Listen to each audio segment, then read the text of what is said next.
हाँ, तो good morning student. आज अपन क्या है कि सेंट्रल गवर्नमेंट के बारे में ही पढ़ेंगे। तो कल अपन ने क्या कर लिया था कि सेंट्रल गवर्नमेंट की जो राज्यसभा की फॉर्मेशन थी, ऑर्गेनाइजेशन था, उनको कंप्लीट कर लिया था। आज अपन पढ़ेंगे power and function of parliament.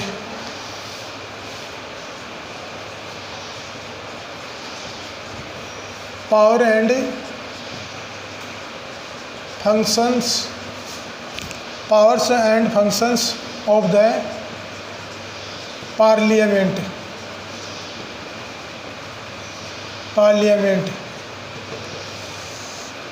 कि पार्लियामेंट के पास कौन कौन से पावर एंड फंक्शंस हैं। फर्स्ट बात करें तो आता है जुडिशियल पावर। जुडिशियल पावर, एक बार मैं इसको टॉपिक को पॉइंट आउट कर देता हूँ, उसके बाद अपन वन बाय वन उनको देखते रहेंगे। सेकंड आता है power of making amendment in the constitution. Power of making amendment, power of making amendment in the constitution, in the constitution।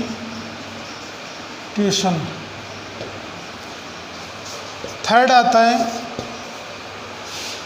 Financial power.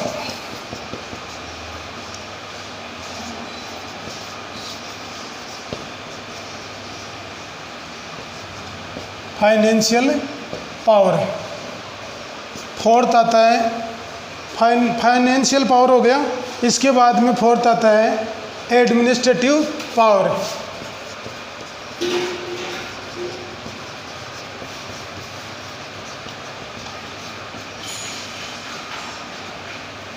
Administrative power. उसके बाद में फिफ्थ आता है कौन सा, power associated with election.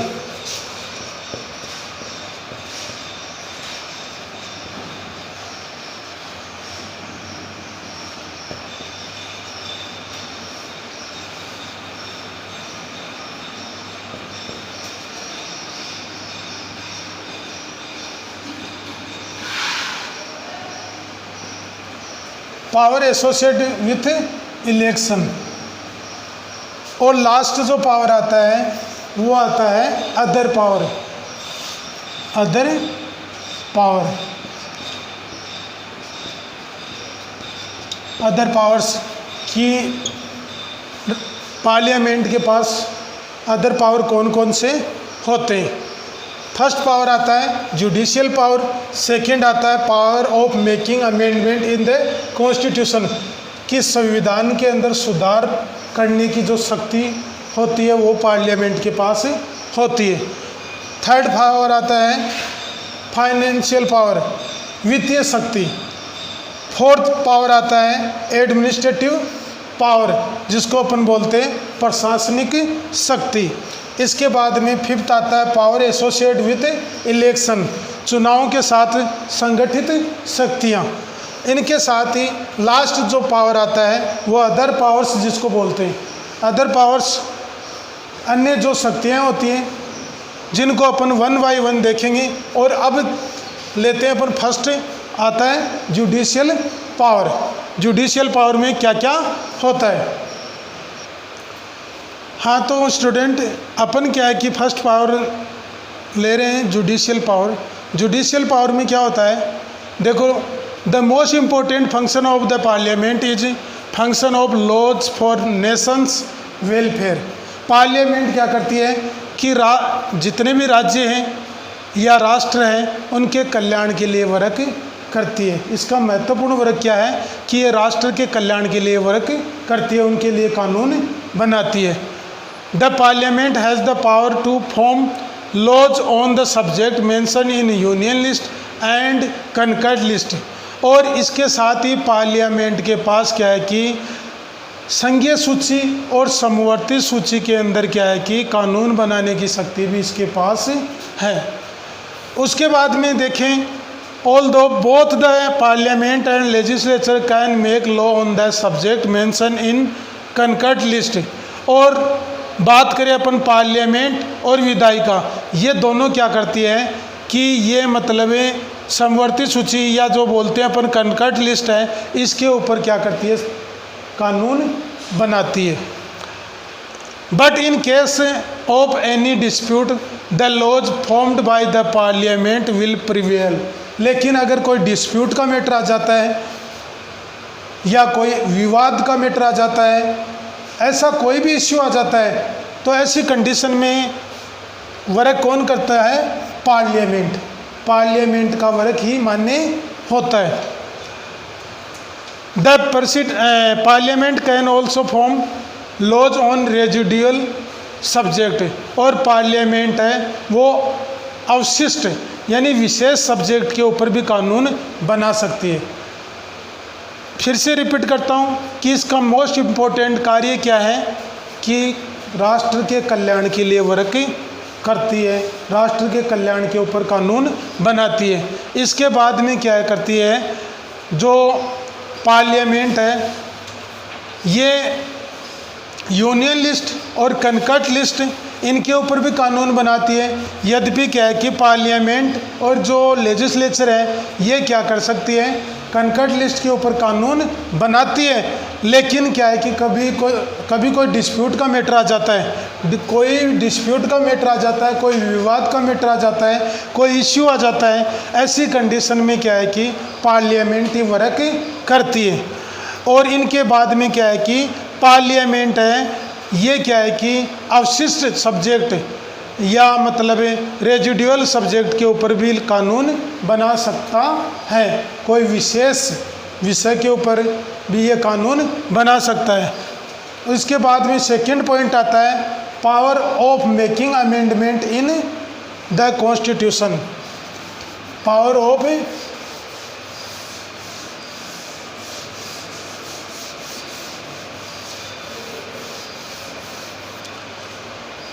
Second point, power of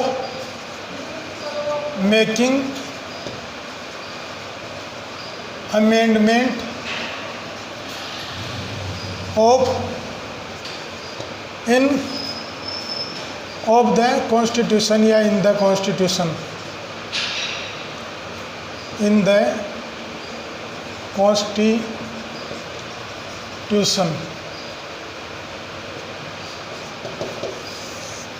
संविधान में सुधार करने की शक्ति भी क्या होती है, पार्लियामेंट के पास होती है। हाँ, तो अपना सेकंड पॉइंट है power of making amendment in the constitution. संविधान में संशोधन की शक्तियाँ, कि संविधान में सुधार कैसे करते हैं, और संविधान में सुधार करने की जो शक्तियाँ है वो पार्लियामेंट के पास ही है। The Parliament has important power regarding amendment in the constitution. देखो, संसद के पास, पार्लियामेंट के पास क्या है कि एक महत्वपूर्ण पावर क्या होती है कि वो संविधान के अंदर, कॉन्स्टिट्यूशन के अंदर परिवर्तन कर सकता है, चेंज कर सकता है।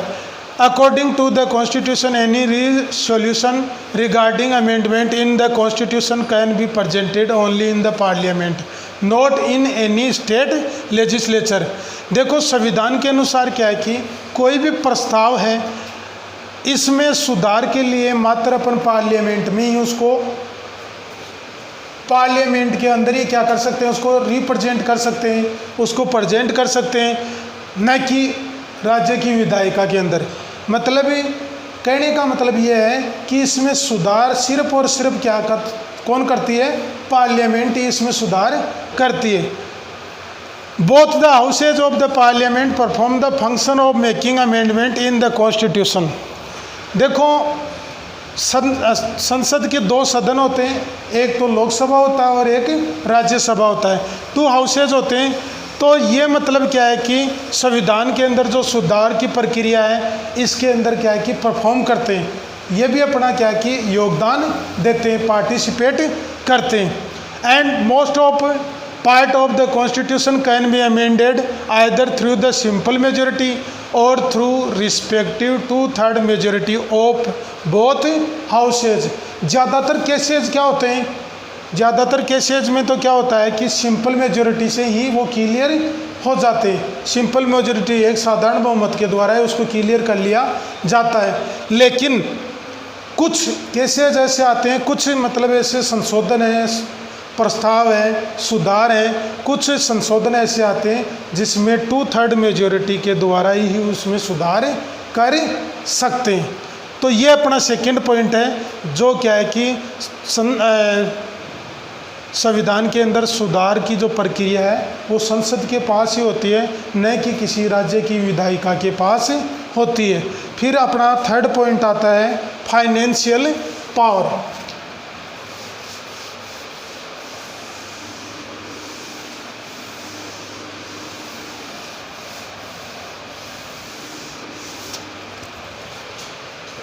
थर्ड पॉइंट आता है financial power.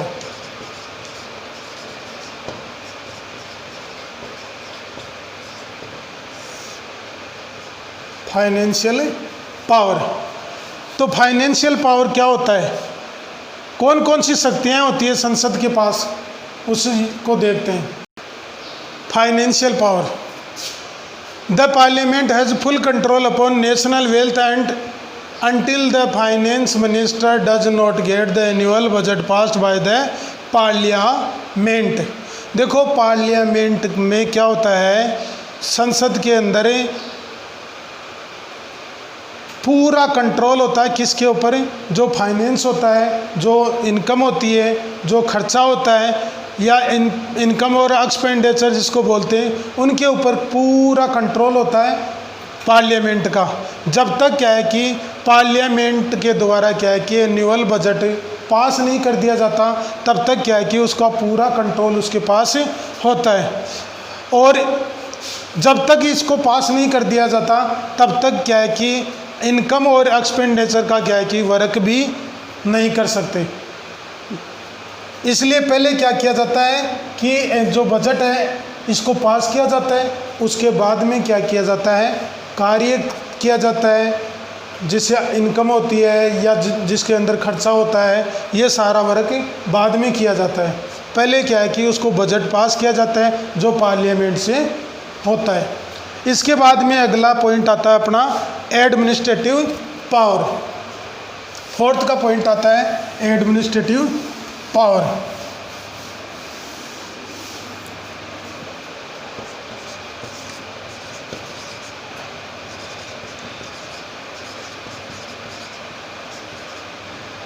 Administrative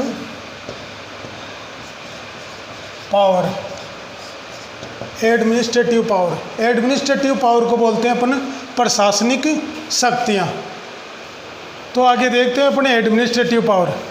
administrative power में क्या है, the Indian constitution has provided for a parliamentary system, therefore as per the constitution. देखो संविधान के अनुसार, भारतीय संविधान है ये क्या है कि एक संसदात्मक प्रणाली के रूप में मतलब क्या करता है, एक प्रशासनिक पावर है वो प्रदान करता है। The educative Lok Sabha is responsible toward the parliament, और इनके साथ ही क्या है कि कार्यकारिणी लोकसभा है ये क्या है कि संसद के प्रति क्या होती है, उत्तरदायी होती है, रिस्पॉन्सिबल होती है। The council of minister remain in office only till it enjoy the confidence of the Lok Sabha. इनके साथ ही अपन ये कह सकते हैं कि काउंसिल ऑफ मिनिस्टर, जिसको अपन मंत्रिपरिषद बोलते हैं, मंत्रिपरिषद है वो लोकसभा के एक विश्वास प्रस्ताव है, इसके साथ ही क्या है कि बनी रहती है। जैसे विश्वास प्रस्ताव क्या हो जाता है, मतलब खो देती है लोकसभा, तो उसके साथ ही क्या है कि लोकसभा भंग कर दी जाती है, संसद को भंग कर दिया जाता है। The parliament can control the council of minister in several ways, और संसद है ये क्या है कि मंत्रिपरिषद को कई तरीके से नियंत्रित कर सकती है। फर्स्ट चीज़ तो क्या है कि एक तो ये पार्लियामेंट्री सिस्टम है ये प्रदान करती है संसद। इनके साथ ही क्या है कि कार्यकारिणी लोकसभा है, ये क्या है कि संसद के प्रति क्या होती है, रिस्पॉन्सिबल होती है। इनके अलावा क्या है कि जो कार्य मंत्रिपरिषद है, ये क्या है कि लोकसभा के कॉन्फिडेंस प्रस्ताव के साथ ही क्या है कि मतलब अपने पद के ऊपर बनी हुई होती है।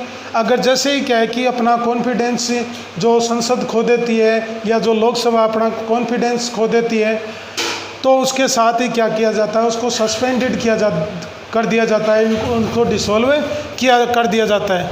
और पार्लियामेंट के पास क्या है कि कई मंत्रिपरिषद को नियंत्रित करने की शक्तियाँ होती है। इसके बाद में अपना 5th पॉइंट आता है। 5th पॉइंट कौन सा है? Power associate with election.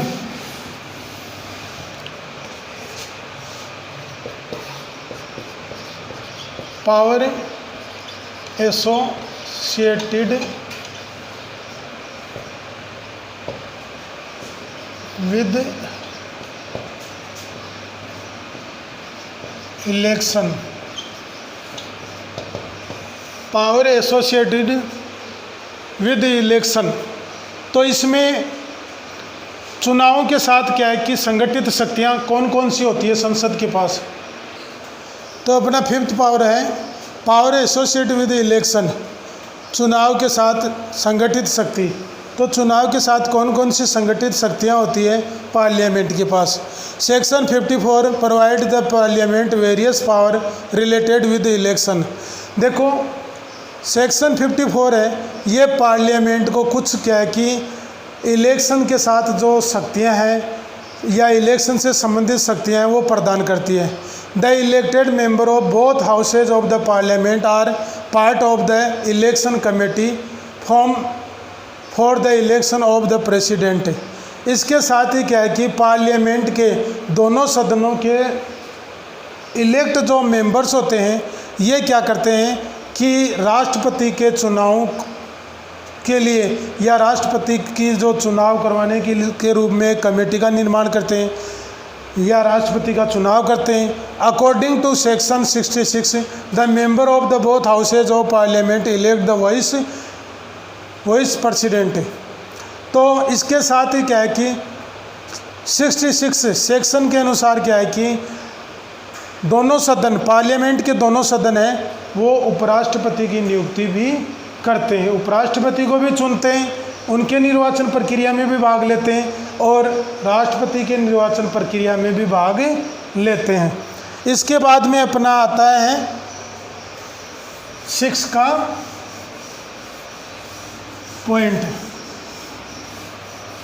Point number 6,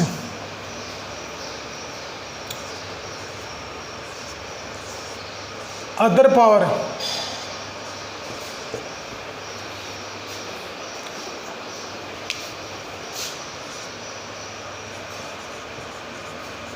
other powers, अन्य शक्तियाँ कौन कौन सी होती है। अपन ने जुडिशियल पावर के बारे में पढ़ लिया, power amendment making amendment of constitution, इसके बारे में पढ़ लिया। एडमिनिस्ट्रेटिव पावर के बारे में पढ़ लिया, पावर एसोसिएटेड विद इलेक्शन के बारे में पढ़ लिया। और अब 6 का आता है अदर पावर्स। अदर पावर में क्या आता है? अदर पावर में एक तो क्या करते हैं कि संसद है, ये राष्ट्रपति उपराष्ट्रपति इसका निर्वाचन भी कर सकती है। तो अदर पावर में क्या है कि संसद के पास, या अपन बोले तो संसद के जो दोनों सदन होते हैं, इनके पास क्या है कि जो प्रेसिडेंट होता है, प्रेसिडेंट, इनके साथ ही हाई कोर्ट, सुप्रीम कोर्ट, इनके जज वगैरह होते हैं, इनको रिमूव करने का या इनके खिलाफ इम्पीचमेंट लगाने का पावर भी इनके पास होता है। इनको हटाने का अधिकार भी क्या है कि इनके पास होता है। इनके साथ ही क्या है कि इनके पास एक अन्य शक्तियाँ क्या होती है कि कोई भी राज्य के अंदर क्या है कि आपातकालीन जो घोषणा होती है, ये भी क्या है कि संसद लगाती है। मतलब दोनों सदनों के द्वारा क्या है कि आपातकालीन की घोषणा है वो भी कर सकते हैं। तो मिनिमम क्या होता है कि 1 मंथ के लिए करते हैं, ये 1 महीने के लिए करते हैं, और इसको बढ़ाकर ये 6 मंथ भी क्या है कि कर सकते हैं। 6 महीने के लिए भी क्या है कि ये आपातकालीन की घोषणा कर सकते हैं। इमरजेंसी, तो ये इमरजेंसी है, ये मतलब 1 मंथ के लिए भी कर सकते हैं, और जब ज़रूरत पड़ने के ऊपर क्या है कि ये 6 मंथ भी इसको बढ़ा सकते हैं। तो ये मतलब इनके अदर पावर आते हैं। एक तो president, vice president, high court और सुप्रीम कोर्ट, इनके जज वगैरह को हटाने की शक्ति इनके पास होती है। इनके साथ ही क्या है कि कोई भी राज्य वगैरह के अंदर इमरजेंसी 1 महीने के लिए, 6 महीने के लिए, या मतलब क्या है कि राष्ट्रपति या उपराष्ट्रपति को हटाते हैं तो तब क्या है कि इमरजेंसी लगा सकते हैं। तो ये पावर इनके पास होता है। तो अब अपन अगले जो वीडियो है इसमें क्या है कि राष्ट्रपति के जो पावर्स हैं उनके बारे में अध्ययन करेंगे, उनकी शक्तियां हैं उनके बारे में अध्ययन करेंगे। इनके साथ ही राष्ट्रपति की जो इलेक्शन प्रोसेस क्या होती है उनके बारे में अध्ययन करेंगे। तो ये मतलब